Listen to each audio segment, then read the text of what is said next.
The hormone augmentation thing is always a little bit of a complicated discussion, but there's so much that's happening there right now that's really interesting. Like what?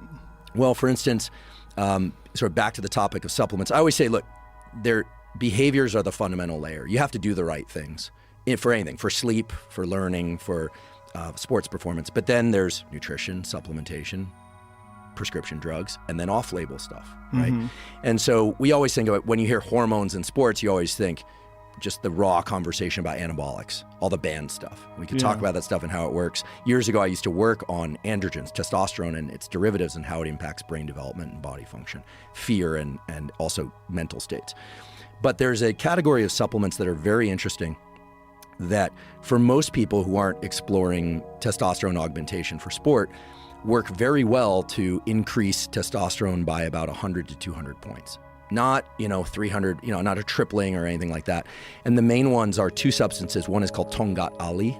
Oh yeah, that stuff's real, huh? Yeah. Oh yeah, because what happens is the testosterone molecule, it's basically carried in a cargo. So it can be in its free form, unbound form, free testosterone. And everyone says, oh, I want more free testosterone. You want more, but these what are called sex hormone binding globulins.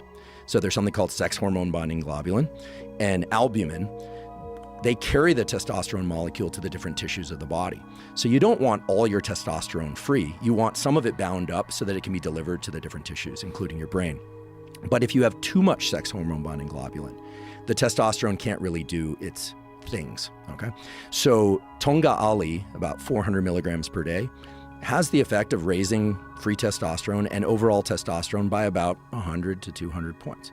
And so we're not talking about full TRT or blasting, or now that I'm always amused on YouTube, they now call it sports TRT. That's when you get above 200 milligrams per week. Sports? So this is basically, you've got TRT, which is typically about 200 milligrams per week. And we say 200 milligrams, when you're looking at a syringe, what is that? So is that 1,000 milligrams? So the typical dose of testosterone replacement therapy is 200 milligrams given once every week to 2 weeks. But when you look at a full syringe, what is that? So for 1 cc, 1 mil, right, that's 200 milligrams typically of cypionate, which is sold 1 cc, a full cc is only 200? 1 cc is not going to be that much. So it depends. If you have a little narrow syringe, okay, right, but if you have a syringe that goes up to 10, what is that? That's 10 cc's. That's a lot. That's 10 cc's. Yeah, that's 1,000. milligrams. That makes sense. Right. So it would be 2 on that, and that's 200 milligrams. That's right. So, okay. Like, so as long as we're going down this path, I thought you were saying like 2 full syringes. Yeah. I mean, I actually think that a lot of people who think they need TRT, when I hear about guys in their 20s and 30s, look, I'm in my mid-40s, and I can tell you that you can get and maintain very healthy testosterone levels without TRT if you do the right things, the behaviors, the nutrition, all the other stuff, early on. There's sometimes people have hypogonadal syndromes and things like that. There's a lot of issues with guys with head injuries. And with head injuries. And absolutely. It'd be an interesting conversation to talk about the role of testosterone in neural repair. It's very interesting. But when you look at TRT, I mean, the way that the clinics and the doctors typically do it is to give 200 milligrams and then send people out for 2 weeks, and then they come back because they can charge them to come back repeatedly. It's clear that without any TRT, the testes normally make anywhere from 7 to 15 milligrams of testosterone per day. So taking this massive dose and then waiting 2 weeks is absolutely foolish. It's amazing to me that the medical profession does this, because it doesn't match anything about the normal patterns of endocrinology. It's just not how the body works. The way it's been described to me to do it is to do it with an insulin syringe and to do a tiny amount every 3 days. Right. That's correct. Yeah. So 0.2 mils. So maybe, it's 20 to 60 milligrams every few days, every third day or so. Right. That much more closely matches the normal pattern of release and avoids these estrogenic crashes. And a lot of problems that are layered onto estrogen are actually problems with prolactin, which is a molecule that's involved in milk letdown in lactating women, but it actually shuts down the sexual desire and aggression. When this is interesting about prolactin. So this happens in brooding birds, and it happens in humans. They've done this. A study published in the journal Nature, which is our kind of apex journal, showed that when the husbands of pregnant women, because of something, maybe a pheromone, maybe some odor of the pregnant woman, actually increases the man's prolactin when they're pregnant, puts body weight on the guy, starts laying down body fat, presumably to prepare the father for the long sleepless nights ahead, because humans have always co-parented. Wow. I'm mostly co-parented. We So all know dudes women out do there- far more, but it's Dudes true. out there who get fat, don't feel bad. Yeah, That's so what's going on. the dad bod is in part real. due to an increase in prolactin. Ah. And testosterone and prolactin are kind of working in opposite fashion. So it's a very interesting thing, but the way you describe it is correct. Now, for people that aren't getting prescribed TRT but want the increase in testosterone, there are these plant compounds like Tongkat Ali, and another one which is very interesting. It's a Nigerian shrub called Fadogia Agrestis, and it mimics luteinizing hormone, which is the hormone that comes out of the hypothalamus that stimulates the testes if you got those and the ovaries if you've got those to make more testosterone or estrogen.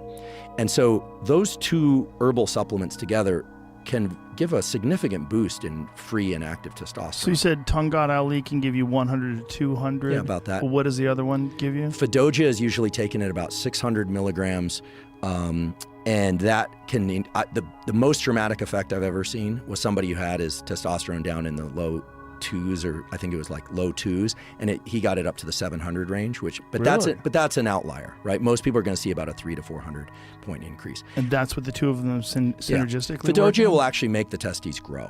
It's a Really? it's a noticeable difference. So Everybody wants that. well, the reason I know about this stuff, people are probably thinking like, Huberman's running gear out of the back of his car or something. That's not what this is about. Is that I do a certain amount of work with military, and I do a certain amount of work with professional athletes who cannot take androgen compounds out of a syringe because they'll lose their job.